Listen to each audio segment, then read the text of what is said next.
ಸರ್ವಿಸ್ನಲ್ಲಿ ಬಹಳ ಉನ್ನತ ಅಧಿಕಾರಿಯಾಗಿದ್ದಾರೆ. He has reached the top position. ಇವತ್ತು chief commissioner of income tax ಆಗಿದ್ದಾರೆ. ಸದ್ಯದಲ್ಲಿ ವಿಶಾಖಪಟ್ಟಣಂನಲ್ಲಿ ಚೀಫ್ ಕಮಿಷನರ್ ಇನ್ಕಮ್ ಟ್ಯಾಕ್ಸ್ ಆಗಿದ್ದಾರೆ. ಬಟ್ ಆದರೆ ನಮಗೆ ಅವರ ಈ ಅಧಿಕಾರದ ಮೂಲಕ ನನಗೆ ಪರಿಚಯ ಇಲ್ಲ ಅವರದ್ದು. ಹೆಚ್ಚಾಗಿ ಮುಖ್ಯವಾಗಿ ಅವರ ಸಾಹಿತಿಯಾಗಿ ಬಹಳ ನನಗೆ ಆತ್ಮೀಯರು, ಮತ್ತೆ ಅವರ ಎಲ್ಲ ಸಾಹಿತ್ಯದ ಓದುಗನು ನಾನು ಆಗಿರೋದ್ರಿಂದ ಸ್ವಲ್ಪ ಮಟ್ಟಿಗೆ ಅವರ ಸಾಹಿತ್ಯದ ಬಗ್ಗೆ ಒಂದು ಚೂರು ಹೇಳಬಹುದು ಅಂತ ನಾನು ಅನ್ಕೊಂಡಿದ್ದೀನಿ. ನಾನು ಮೊದಲೇ ಹೇಳಿದಾಗ ಒಂದು ಕನ್ನಡ ಮನಸ್ಸು ಯಾವ ರೀತಿ ರೂಪುಗೊಳ್ಳುತ್ತೆ ನೋಡಿ. ನಾವು ಬೆಂಗಳೂರಲ್ಲೇ ಇರ್ಬೋದು, ಮೈಸೂರಲ್ಲೇ ಇರ್ಬೋದು, ಆದರೆ ಕರ್ನಾಟಕದಿಂದ ಆಚೆಗೆ 25 ವರ್ಷ 30 ವರ್ಷದಿಂದ ಒಬ್ಬ ವ್ಯಕ್ತಿ ಒಂದು ಕನ್ನಡ ಮನಸ್ಸು ಜಾಗತಿಕ ಸಾಹಿತ್ಯಕ್ಕೆ, ಜಾಗತಿಕ ಆಗುಹೋಗುಗಳಿಗೆ ಯಾವ ರೀತಿ ಸ್ಪಂದಿಸಬಹುದು ಅನ್ನೋದು ನಾವು ತಿಳ್ಕೋಬೇಕಾದ್ರೆ ಸತ್ಯನಾರಾಯಣ ಅವರ ಎಲ್ಲ ಸಾಹಿತ್ಯದ ಬೇರೆ ಬೇರೆ ವಿಭಾಗಗಳಲ್ಲಿ ಮಾಡೋ ಕೆಲಸವನ್ನು ಗಮನಿಸಬೇಕಾಗುತ್ತೆ. ಅವರು 6 ಕಾದಂಬರಿಗಳನ್ನ ಬರೆದಿದ್ದಾರೆ ಇದುವರೆಗೆ. ಕಥಾ ಸಂಕಲನಗಳು ನನಗೆ ಸಾಕಷ್ಟು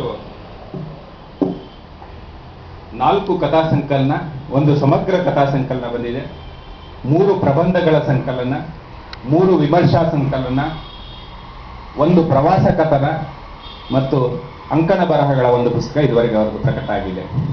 ಇದರಲ್ಲಿ ಅವರು 2 ವಿಭಾಗಗಳಲ್ಲಿ ಸಾಹಿತ್ಯ ಅಕಾಡೆಮಿ ಪ್ರಶಸ್ತಿಯನ್ನು ಪಡೆದಿದ್ದಾರೆ. ಕಾದಂಬರಿ ಗೌರಿ ಕಾದಂಬರಿಗೆ ಬಂದಿದೆ ಮತ್ತು ನಮ್ಮ ಪ್ರೀತಿಯ ಕ್ರಿಕೆಟ್ ಮತ್ತು ಇತರ ಪ್ರಬಂಧಗಳಿಗೆ ಅವರಿಗೆ ಕರ್ನಾಟಕ ಸಾಹಿತ್ಯ ಅಕಾಡೆಮಿಯ ಪ್ರಶಸ್ತಿ ಬಂದಿದೆ. ಇದಕ್ಕಿಂತ ಎಲ್ಲಕ್ಕಿಂತ ಹೆಚ್ಚಾಗಿ ಸತ್ಯನಾರಾಯಣ್ ಅರ್ಥಶಾಸ್ತ್ರ ಇರ್ಬೋದು, ಸಮಾಜಶಾಸ್ತ್ರ ಇರ್ಬೋದು, ತತ್ವಶಾಸ್ತ್ರ ಇರ್ಬೋದು, ಎಲ್ಲವನ್ನು ಒಂದು ರೀತಿ ಕೇವಲ ಅಕಾಡೆಮಿಕ್ ಶಿಸ್ತಾಗಿ ನೋಡೋದೇನೆ, ಒಂದು ಜ್ಞಾನ ಶಿಸ್ತಾಗಿ ಮಾತ್ರ ನೋಡೋದೇನೆ, ಅದನ್ನ ಒಂಥರ ದೈನಂದಿನ ಬದುಕಿನ ಒಂದು ರೀತಿಯಾದ ಎಚ್ಚರವನ್ನ ಕಾಪಾಡಿಕೊಳ್ಳೋದಕ್ಕೆ ಅದನ್ನ ಎದುರಿಸಿಕೊಂಡು ಮುಖಾಮುಖಿಯಾಗಿ ಬಂದಿದ್ದಾರೆ. ನೀವು ಅವ್ರ ಬರವಣಿಗೆಗಳನ್ನ ನೋಡಿದ್ರೆ ಅವರು ನಿಜ ಮುಖ್ಯವಾಗಿ ಟಾಲ್ಸ್ಟಾಯ್ ಆಗ್ಬೋದು, ಗಾಂಧಿ ಆಗ್ಬೋದು ಮತ್ತು ಆರ್ವೆಲ್, ಇವರು 3 ಜನಕ್ಕೆ ಅವರು ಪ್ರತಿಕ್ರಿಯಿಸಿರೋ ರೀತಿ ಬಹುಶಃ ಕನ್ನಡ ಸಾಹಿತ್ಯದಲ್ಲಿ ಬಹಳ ಮುಖ್ಯವಾದ ಕೆಲವು ಪ್ರಬಂಧಗಳು ಅಂತ ನಾನು ತಿಳ್ಕೊಂಡಿದ್ದೀನಿ. ಇವತ್ತು ಕೂಡ ಅವರ ಟಾಲ್ಸ್ಟಾಯ್ ಓದಿನ ಪ್ಯಾಷನೇಟ್ ಇದನ್ನ ನಾವು ನೋಡ್ಬೇಕು ಅಂದ್ರೆ ನನ್ನ SMS ನೀವು ನೋಡಿದ್ರೆ ಗೊತ್ತಾಗುತ್ತೆ. ನನಗೆ ಗೊತ್ತಾಗೋ SMS ಯಾವುದೋ ಒಂದು ವಾಕ್ಯದಲ್ಲಿ ಅವರು ಕಂಡುಕೊಂಡ ಯಾವುದೋ ಒಂದು ಹೊಸ ಇದನ್ನ ರಾತ್ರಿ 12 ಗಂಟೆನಲ್ಲಿ ನನಗೊಂದು SMS ಮಾಡ್ತಾರೆ, ನೀವು ಟಾಲ್ಸ್ಟಾಯ್ನ ಆನಾಕಾರಣಿ ನನ್ನ ಇಷ್ಟನೇ ಪೇಜಲ್ಲಿ ಈ ಲೈನನ್ನು ನೀವು ಓದಬೇಕು ಅಂತ. ಆ ರೀತಿಯಾದ ಸಾಹಿತ್ಯದ ಒಂದು ಪ್ಯಾಷನ್ ಇವತ್ತು ಆಲ್ಮೋಸ್ಟ್ ಡೈಲಿ ಬೇಸಿಸ್ ಒಂದು ಸಾಹಿತ್ಯದ ಬಗ್ಗೆ ಒಂದು ಚರ್ಚೆಯನ್ನ, ನಮ್ಮ ಸುತ್ತಮುತ್ತ ಆಗ್ತಾ ಇರೋ ವಿಚಾರಗಳ ಬಗ್ಗೆ ಒಂದು ಚರ್ಚೆಯನ್ನ ಒಂಥರ ಬೆಂಗಳೂರಿನ ಹೊರಗೆ ಇದ್ದು ಕನ್ನಡದ ಮೂಲಕವೇ ಗ್ರಹಿಸುವ, ಕನ್ನಡದ ಮನಸ್ಸಿಗೆ ಕೊಡುವಂತಹ ಒಂದು ಪ್ರತಿಕ್ರಿಯೆಯಾಗಿ ಅದನ್ನು ಅವರು ಇಟ್ಕೊಂಡಿದ್ದಾರೆ. ಹೀಗಾಗಿ ಅವರು ಇವತ್ತು ಸಾಹಿತ್ಯ ಸಂಜೆಗೆ ನಮಗೆ ಬಂದಾಗ ಅವ್ರು ಕೇವಲ ನನ್ನ ಆತ್ಮೀಯ ಗೆಳೆಯರಾಗಿ ಇಲ್ಲಿ ಬಂದಿಲ್ಲ, ಒಂದು ರೀತಿಯಾದ ಕನ್ನಡ ಸಾಹಿತ್ಯ ಜಗತ್ತಿನ ಒಂದು ರೀತಿಯಾದ, ನೀವು ಬಹಳಷ್ಟು ಅವರ ಕಥೆಗಳನ್ನು ಓದಿದ್ರೆ ಅವರ ಕಥಾ ಜಗತ್ತಿನ ಬಹಳಷ್ಟು ಜನ ಮಾಸ್ತಿಯವರ ಕಥಾ ಜಗತ್ತಿನ ಮುಂದುವರಿಕೆಯಾಗೂ ನೋಡಿದ್ದಾರೆ, ಬಹಳ ಜನ ನೋಡಿದ್ದಾರೆ, ವಿಮರ್ಶಕರು ಅವರ ಸಾಹಿತ್ಯವನ್ನು ನೋಡಿದ್ದಾರೆ. ಅದಕ್ಕಿಂತ ಹೆಚ್ಚಾಗಿ ಅವರು ಇನ್ನೊಂದು ಕೆಲಸವನ್ನು ಮಾಡಿದ್ದಾರೆ. ಬಹುಶಃ ಇದು ಕನ್ನಡದ ಕಥಾ ಜಗತ್ತಿನ ಬಹಳ ಮುಖ್ಯವಾದದ್ದು. ಸಮಕಾಲೀನ ನಮಗೆ ಗೊತ್ತಿದೆ, ನಾವು ಚಾರಿತ್ರಿಕ ಕಾದಂಬರಿಗಳನ್ನ ನಾವು ನೋಡಿದ್ದೀವಿ, ಚಾರಿತ್ರಿಕ ವ್ಯಕ್ತಿಗಳನ್ನ ಕಾದಂಬರಿ ರೂಪದಲ್ಲಿ ನೋಡಿದ್ದೀವಿ. ಆದರೆ ಸಮಕಾಲೀನ ಜಗತ್ತಿನಲ್ಲಿ ತುಂಬಾ ಪ್ರಭಾವ ಬೀರುವ ವ್ಯಕ್ತಿತ್ವಗಳನ್ನ ಅವರ ಕಥಾ ಲೋಕದೊಳಗೆ ತರ್ತಾರೆ. ಈಗ ಉದಾಹರಣೆಗೆ ದೇವರಾಜ ಅರಸು ಅವ್ರನ್ನ ಕಥಾ ಜಗತ್ತೊಳಗೆ ತಂದ್ರು, JP ಅವರನ್ನ ಕಥಾ ಜಗತ್ತೊಳಗೆ ತಂದ್ರು, ಈ ವಿಶ್ವೇಶ್ವರಯ್ಯನವ್ರನ್ನ ಕಥಾ ಜಗತ್ತಿನೊಳಗೆ ತಂದ್ರು. ಅವ್ರನ್ನ ಒಂದು ಪಾತ್ರವಾಗಿ ಇಟ್ಟುಕೊಂಡು, ಇದು ಬಹುಶಃ ಇದನ್ನ ಅಭ್ಯಾಸ ಮಾಡಲೇ ಯೋಗ್ಯವಾದದ್ದು, ಅವ್ರ ಪಾತ್ರವಾಗಿ ಇಟ್ಟುಕೊಂಡು ನಿಮಗೆ ಅದು ನಿಜವಾಗ್ಲೂ ಅದು ಕಥೆಯೋ ಕಥಾನಕದ ಒಳಗೆ ಬರುವ ಒಂದು ಪಾತ್ರವೋ ಅನ್ನೋಷ್ಟರ ಮಟ್ಟಿಗೆ ನಿಮಗೆ ಒಂದು ರೀತಿಯಾದ ಕುತೂಹಲವನ್ನು ಹುಟ್ಟಿಸುವಂತ, ಅದರಿಂದ ಹುಟ್ಟುವಂತ ಹೊಸ ಅರ್ಥಗಳನ್ನು ನಮಗೆ ಕೊಡುವಂತ ಕಥೆಗಳು. ಬಹುಶಃ ಅದು ಕನ್ನಡ ಕಥಾಲೋಕದಲ್ಲಿ ಒಂದು ಅಪರೂಪವಾದ ಒಂದು ಕಥನ ಕ್ರಮ ಇದೆ ಅವರದ್ದು. ಭಾಷೆ ಮತ್ತು ಇದರಲ್ಲಿ ಮಾಸ್ತಿಯವರನ್ನ ಹೇಳ್ತಾ ಇದ್ರು ಕೂಡ ಆಧುನಿಕ ಜಗತ್ತಿನ ಇವತ್ತು ಹೊಸ ಕಥಾ ಸಂಕಲನ ಅವರದ್ದು ನಕ್ಸಲ್ ವಲಸೆಯಲ್ಲಿ ಇವತ್ತಿನ ಮಾವೋವಾದಿಗಳ ಬಗ್ಗೆ ಒಂದು ದೀರ್ಘವಾದ ಒಂದು ಕಥೆ ಬರೆದಿದ್ದಾರೆ ಅವರು. ಈ ರೀತಿಯಾಗಿ ಬೇರೆ ಬೇರೆ ಸಮಕಾಲೀನ ವಸ್ತುಗಳಿಗೆ ಸಮಕಾಲೀನ ವ್ಯಕ್ತಿತ್ವಗಳನ್ನ ಒಳಗಿಟ್ಟುಕೊಂಡು ಪಾರಂಪರಿಕ ಶೈಲಿಯ ಕಥನ ಕ್ರಮವನ್ನು ಉಳಿಸಿಕೊಂಡು ಕನ್ನಡದಲ್ಲಿ ಅಭಿವೃದ್ಧಿ ಮಾಡ್ತಾರೋ ನಾಡಿನಿಂದ ಹೊರಗಡೆ ಇರುವ ಒಬ್ಬ ವ್ಯಕ್ತಿ ಸತ್ಯನಾರಾಯಣ. ಒಂದು ಅಪರೂಪದ ಒಂದು ಚಿಂತಕ ಸತ್ಯನಾರಾಯಣ. ಅವರು ಇವತ್ತು ನಮ್ಮ ಇದಕ್ಕೆ ಬಂದಿದ್ದಾರೆ. ಅವರು ಇವತ್ತು ಒಂದು ಕಥೆಯನ್ನ ಓದ್ತೀನಿ ಅಂತ ಹೇಳಿದ್ದಾರೆ. ಅದಕ್ಕೆ ಮುಂಚೆ ಸ್ವಲ್ಪ ಮಾತಾಡಿ ಅಂತಾನು ಹೇಳಿದ್ದೀನಿ. ಅವರು ಬಹುಶಃ ಅವರ ಈ ಅವರ ವಿವಿಧ ಈ ಪ್ರಭೇದಗಳಲ್ಲಿ ಅವರು ಕೆಲಸ ಮಾಡಿರೋದ್ರಿಂದ ಆ ರೀತಿಯಾದ ಅವ್ರಿಗೆ ಯಾವ ರೀತಿಯಾದ ಪ್ರೇರಣೆಗಳಿದೆ, ಆ ವಿವಿಧ ಜಗತ್ತಿನ ಒಂದು ಚಿಂತನೆಯನ್ನು ಹೇಳೋಕ್ಕೆ ಆರ್ವೆಲ್ ಆಗ್ಬೋದು, ಟಾಲ್ಸ್ಟಾಯ್ ಆಗ್ಬೋದು, ಆ ಥರದ ಒಂದು ಚಿಂತನಾ ಕ್ರಮದ ಒಳಗೂ ಇದ್ದಾರೆ, ಕನ್ನಡ ಕಥಾಲೋಕದೊಳಗೂ ಇದ್ದಾರೆ, ಕಾದಂಬರಿ ಲೋಕದೊಳಗೂ ಇದ್ದಾರೆ. ಇನ್ನೊಂದು ಅವರದ್ದ ಸಾಹಿತ್ಯಿಕವಾಗಿ ಅವರು ಪ್ರತಿಕ್ರಿಯಿಸುವ ಕ್ರಮನೂ ಬಹಳ ಮುಖ್ಯವಾದದ್ದು. ಬಹುಶಃ ಬೆಂಗಳೂರಲ್ಲೆಲ್ಲ ಒಂದು ಭೈರಪ್ಪನವರ ಕಾದಂಬರಿ ಬಂದಾಗ ಆಗ್ತಾ ಇದ್ದ ಒಂದು ಪರ ವಿರೋಧ ಮತ್ತು ಜಗಳಗಳು, ಮತ್ತೆ ಇದ್ರ ಮಧ್ಯೆ ಕೂಡ ಸತ್ಯನಾರಾಯಣ ಅವರ ಆವರಣ ಕೃತಿಯ ಬಗ್ಗೆ ಒಂದು ಅಪರೂಪವಾದ ಒಂದು ವಿಮರ್ಶಾ ಲೇಖನವನ್ನು ಕನ್ನಡಪ್ರಭದಲ್ಲಿ ಪ್ರಕಟಿಸಿದರು. ಬಹುಶಃ ಅದು ಈ ಎಲ್ಲ ಗದ್ದಲಗಳ ನಡುವೆ ಒಂದು ವಿಶೇಷವಾದ, ಇನ್ಫ್ಯಾಕ್ಟ್ ಅವ್ರ ಕೌಲು ಕಾದಂಬರಿ ಬಂದಾಗ ಕೌಲು ಕಾದಂಬರಿ ಪ್ರತಿಕ್ರಿಯೆಯಾಗಿ ಅನ್ನೋ ಒಂದು ರೀತಿಯಲ್ಲಿ ಅವರ ಇನ್ನೊಂದು ಕಾದಂಬರಿಯನ್ನು ಕೂಡ ಬರೆದರು. ಅವರ ಒಂದು ಕಾದಂಬರಿ ಒಂಥರ ಕೌಲುಗೆ ಪ್ರತಿಕ್ರಿಯೆಯಾಗಿ ಕೆಲವರು ನೋಡಿದ್ದು ಉಂಟು. ಹೀಗಾಗಿ ಅವರು ಯೋಚನೆ ಮಾಡುವ ಕ್ರಮದಲ್ಲಿ ಒಂದು ರೀತಿಯಾದ ಗಲಾಟೆಯ ಮಧ್ಯೆ, ಗದ್ದಲದ ಮಧ್ಯೆ ಇರಲ್ಲ. ಅವರು ಕನ್ನಡ ಮನಸ್ಸಾಗಿ ಅವ್ರು ಕೆಲಸ ಮಾಡ್ತಾರೆ ಅಂತ ನಾನು ಅನ್ಕೊಂಡಿದ್ದೀನಿ. ಅವ್ರು ಇವತ್ತು ನಮ್ಗೆ ಇಲ್ಲಿ ಬಂದಿರೋದು ಬಹಳ ಸಂತೋಷದ ವಿಷಯ. ದೂರದಿಂದ ಬಂದಿದ್ದಾರೆ, ಅವ್ರ ಜೊತೆ ಸಂವಾದವನ್ನು ಬೆಳೆಸೋಣ ಅಂತ ನಿಮ್ಮೆಲ್ಲ ಪರವಾಗಿ ಅವ್ರನ್ನ ಮಾತಾಡಬೇಕು ಅಂತ ಕೇಳಿ.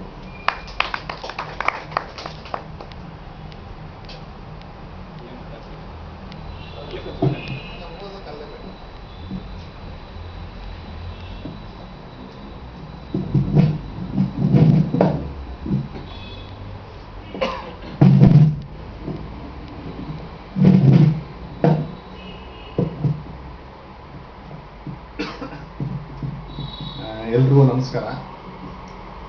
ನಾವು ಅನೌಪಚಾರಿಕವಾಗಿ ದಿನನಿತ್ಯ ಯಾರ ಜೊತೆ ಮಾತಾಡ್ಕೊಂಡು ಬರ್ತಾ ಇರ್ತೇವೆ. ಅವ್ರ ಜೊತೆ ಮತ್ತು ಅವ್ರ ಎದುರಿಗೆ ಔಪಚಾರಿಕವಾಗಿ ಮಾತಾಡೋದು ಯಾವಾಗ ಬಹಳ ಕಷ್ಟಕರವಾದ ಮತ್ತು ಮುಜುಗರವನ್ನು ಉಂಟು ಮಾಡ್ತಾರೆ ಅಂತ ಸಂಗತಿ. ಆದರೆ ಆ ದಾಟಿಯನ್ನು ಬಿಟ್ಟು, ಸಾಹಿತ್ಯ ಸಂಜೆ ಆ ಥರದ್ದೆಲ್ಲ ಬಿಟ್ಟು, ಇದನ್ನು ಕೂಡ ಒಂದು ವಿದ್ಯಾಶಂಕರ್ ಹೇಳಿದ ಒಂದು ಇನ್ಫಾರ್ಮಲ್ ಗ್ಯಾದರಿಂಗ್ ಅಂತ ತಿಳ್ಕೊಂಡು ಮಾತಾಡದೆ ಹೆಚ್ಚು ಸೂಕ್ತ ಮತ್ತು ಇಲ್ಲಿ ಬಂದಿರ್ತಕ್ಕಂಥ ಸ್ನೇಹಿತರಿಗೆ ಜೊತೆಗೆ ತೋರ್ಬೋದಂತ ಒಂದು ಗೌರವ ಅಂತ ನನಗೆ ಅನಿಸುತ್ತೆ. ನಾವೊಂದು ಪ್ರಶ್ನೆ ಒಂದಿಗೆ ಪ್ರಾರಂಭ ಮಾಡ್ಬೋದು.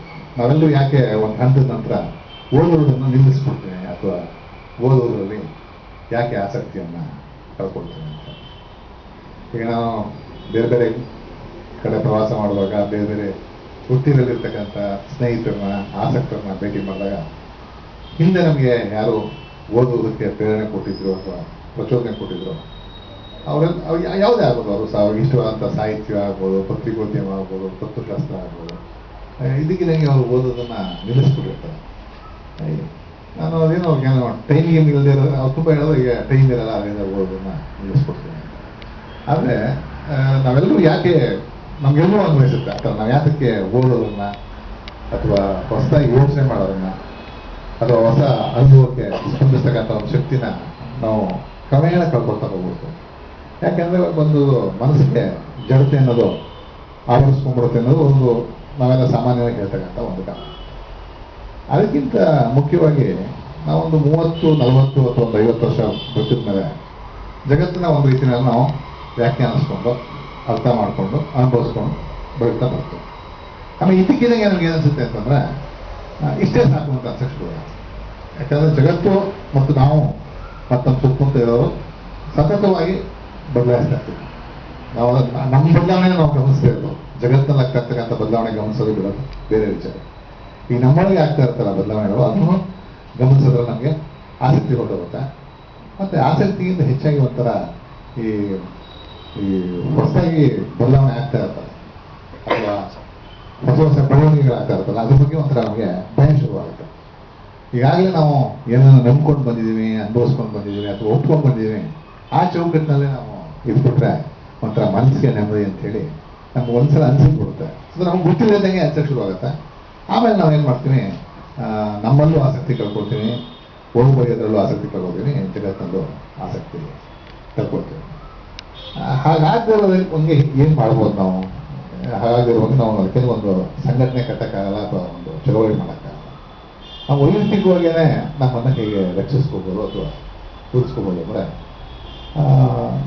ನಾವು ಇದುವರೆಗೆ ನಂಬ್ಕೊಂಡು ಬಂದಿರ್ತಕ್ಕಂಥ ಎಲ್ಲ ಸಂಗತಿಗಳು ಅಥವಾ ಮೌಲ್ಯಗಳಲ್ಲಿ ನಾಳೆ ಬೆಳಿಗ್ಗೆ ಇದ್ದಕ್ಕಿದ್ದಂಗೆ ಅವೆಲ್ಲ ತಪ್ಪಾಗಿ ಕಾಣ್ಬೋದು. ಅಥವಾ ನಾವು ಇದುವರೆಗೆ ಯಾರನ್ನ ಶ್ರೇಷ್ಠರು ಅಥವಾ ಒಳ್ಳೆಯವರು ಅಥವಾ ಇಷ್ಟು ಒಳ್ಳೆಯವರು ಅಥವಾ ಎಷ್ಟು ಕೆಟ್ಟವರು ಅಂತ ಯಾರು ಹೊರಡ್ತೀವಿ, ಅವ್ರು ನಾಳೆ ಬೆಳಿಗ್ಗೆಯಿಂದ ಬದಲಾಯಿಸಿರ್ಬೋದು. ಆ ಬದಲಾಯಿಸುವ ಒಂದು ಸಾಧ್ಯತೆ ಇದೆ ಅಂತ ಹೇಳಿ ನಾವು ಒಪ್ಪಿಕೊಂಡ್ರೆ ನಾವು ಯಾವಾಗಲೂ ನಮ್ಮ ಸುತ್ತಮುತ್ತ ನಡೀತಾ ಇರ್ತಕ್ಕಂಥ ಸಂಗತಿಗಳಿಗೆ ಅಥವಾ ವಿದ್ಯಮಾನಗಳಿಗೆ ಬೇರೆ ಥರದ ನಮಗೆ ಪ್ರತಿಕ್ರಿಯಿಸೋಕ್ಕೆ ಸಾಧ್ಯ ಆಗುತ್ತೆ ಅಂತ ಅನ್ಸುತ್ತೆ. ಅದೇ ರೀತಿ ನಾವು ಓದುವಾಗ ಒಂದು ಕಥೆಯನ್ನ ಅಥವಾ ಒಂದು ಕಾದಂಬರಿಯನ್ನ, ಒಂದು ಲೇಖನವನ್ನು ಓದುವಾಗಲೂ ನಾವು ಯಾವ ಥರ ಓದ್ತಾ ಇರ್ತೀವಿ, ಯಾವ ಥರ ಪ್ರತಿಕ್ರಿಯಿಸ್ತಾ ಇರ್ತೀವಿ ಅಂತಕ್ಕಂಥದ್ದು ಕೂಡ ಬಹಳ ಮುಖ್ಯ.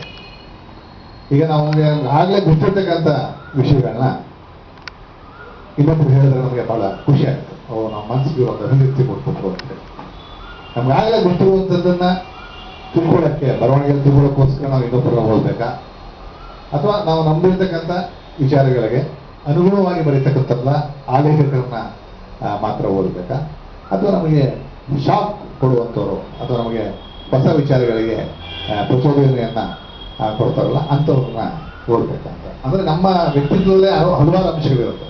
ಒಂದು ಭಾವನಾತ್ಮಕ ವ್ಯಕ್ತಿತ್ವ ಇರುತ್ತೆ, ಒಂದು ಭೌತಿಕ ವ್ಯಕ್ತಿತ್ವ ಇರುತ್ತೆ, ಇವೆರಡರ ಮಿಶ್ರಣ ಇರುತ್ತೆ. ಒಂದೊಂದ್ಸಲ ನಾವು ಅಬ್ಸ್ಟ್ರಾಕ್ಟ್ ಆಗಿ ಯೋಚನೆ ಮಾಡ್ತೀವಿ, ಒಂದೊಂದ್ಸಲ ಎಮೋಷನಲ್ ಆಗಿ ಯೋಚನೆ ಮಾಡ್ತೀವಿ.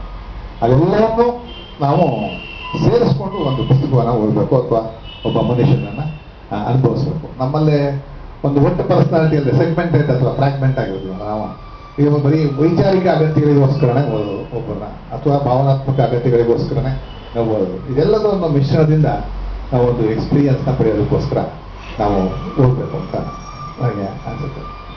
ಇದರಿಂದ ನಾವು ಯಾತಕ್ಕೆ ಓದೋದನ್ನ ನಿಲ್ಲಿಸ್ಬಿಡ್ತೀವಿ ಒಂದು ಹಂತದ ನಂತರ ಅಂತ ಹೇಳಿ ನಾವು ಯಾವ ಥರ ಓದಬೇಕು ಅಂತ ನಾನು ನಿಮಗೆ ಹೇಳಿದೆ.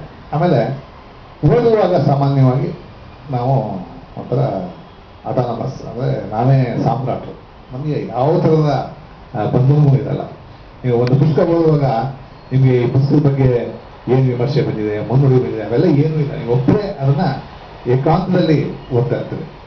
ಏಕಾಂತದಲ್ಲಿ ಓದ್ತಾ ಇದ್ದಾಗ ನಿಮ್ಮ ಏಕಾಂತದ ಕೆಲವು ಅಗತ್ಯಗಳಿರುತ್ತೆ. ಅದು ಏನಂತಂದ್ರೆ ಸಾಲಿಟ್ಯೂಡ್ನಲ್ಲಿ ಬರ್ತಕ್ಕಂಥ ಒಂದು ಅಗತ್ಯಗಳಿರುತ್ತಲ್ಲ, ಅದನ್ನ ಪೂರೈಸುವಂಥದ್ದು. ಮತ್ತೆ ನಿಮಗೆ ಆ ಸಾಲಿಟ್ಯೂಡ್ನ ಕಂಡುಕೊಳ್ಳೋಕ್ಕೆ ನೆರವಾಗುವಂಥ ಪುಸ್ತಕಗಳು, ಕೃತಿಗಳು, ಅನುಭವಗಳು ಅದೇ ಮುಖ್ಯ. ಈಗ ನಿಮ್ಮನ್ನ ನೀವು ಓದುವ ಕೂಡ ನಿಮಗೆ ನಿಮ್ಮಲ್ಲಿರ್ತಕ್ಕಂಥ